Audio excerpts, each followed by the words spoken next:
License expired after March. Until the end of this year, you are safe. But to give us all the details, I'm joined now by Transport Ministry spokesperson Ayanda Allie-Paine. Ayanda, good evening. Thanks so much for joining us. Okay, so explain exactly how this works, because people will be delighted to hear this, I'm sure. Sally, thank you very much for having me. It's always a pleasure to chat to you. Yeah, you're quite right, as you said in your intro. So if you have a learner's license or a driver's license card, a temporary driving license, or a professional driving permit that expires between the 26th of March 2020 and the 31st of December 2020, it's valid. So you can breathe a little bit. It's valid until the 31st of August 2021. And we did this because we noticed that the driver's license centres were really struggling. They were not coping with the demand for services. You'll remember that they were on lockdown with the rest of the country, especially that hard lockdown, level 5 and 4, where they were not working at all. We then saw a relaxation slightly in the regulations, and all of a sudden there was a flood of people who were coming to renew their documentation. But even as they tried to assist those people, you would get a COVID positive case, for example, at a DLTC, the whole centre would have to shut down for disinfection, and that means even more backlogs. And so the minister saw it fit to say, let's try and see if we can ease that congestion by granting motorists a little bit longer in terms of the reprieve. It doesn't mean that they relax and they stop attempting to book. It just means that the pressure is a little bit less now on them, but also on the staff at the DLTC. All right, that's fantastic news. What happens if you are stopped by a member of the police and you have an expired driver's license that expired any time from the 20th, let's say it expired in June this year? You show it to them and say, I fall within the safe period. What do? Do you need a letter? Is it simply that you just show them your license and show them when it expired? Really, Sally, that should be what happens. But we have seen that the reality, especially in your outskirts and far-flung areas, the message does take a little bit longer to trickle down. So you'll see in your hubs such as Cape Town, Johannesburg, Durban, that message will resonate and resound and be loud and clear immediately. But then there are some pockets of the country where they would not have received this. It should not be the case. I must stress that. But if as a motorist are then confronted by a traffic officer who is oblivious to this new dispensation, you can just explain.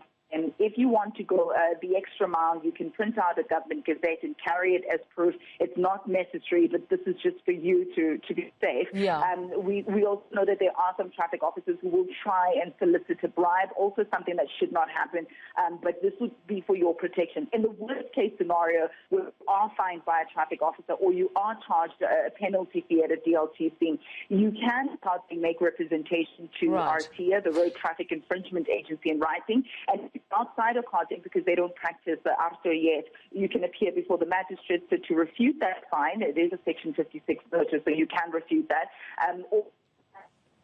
Ayanda, we're losing the line, but I do have one quick question. I mean, certainly what you're saying is going to be a huge relief to people perhaps planning coastal long-haul trips, to know that they don't have to try and squeeze in an appointment to renew that license. They've got 8 months in next year to get it done. Does this also apply to people who've perhaps lost their licenses or who've had their licenses stolen in this period? So they would have to have some sort of proof, because these are isolated cases and they're not widespread. So they would have to have their affidavit. They'd have to appear before the driver's license testing centre and plead their case. Now, very quickly to mention that, transport is a concurrent function. So the DLTCs fall under your provinces and your municipalities. They can make an appeal to the provincial officers in transport, but also the municipalities. The DLTCs themselves will deal with those issues on a case-by-case basis. Because normally what happens, you would go to the police station and get an affidavit written to say that it's been lost or stolen. Is that going to tide you over? So that should tie you over depending on what the requisites would be at that particular DLTC. If you go there and you say, here's my situation, they can either say to you, go and get an affidavit, and then you'd need to apply online, try and get a slot, and then appear or give us some sort of proof. If you have a copy, maybe you have an email of your driver's license, they would be the ones to help you with the operations and what to do on the ground. But yes, I'm just appealing for calm. I am appealing for patience. These are peculiar times that we're in. Sally, I'm sure you and I never dreamt that we'd be dealing with a pandemic of this nature. No. So I am just dealing with the Christmas gift. That's a bit of a grace period. We are asking in return just for a little bit of leeway and patience from the motorists. Ayanda, thank you so much. You have definitely delivered a Christmas gift to a number of people. That's our Transport Ministry spokesperson, Ayanda Allie-Paine. I'm just going to repeat it.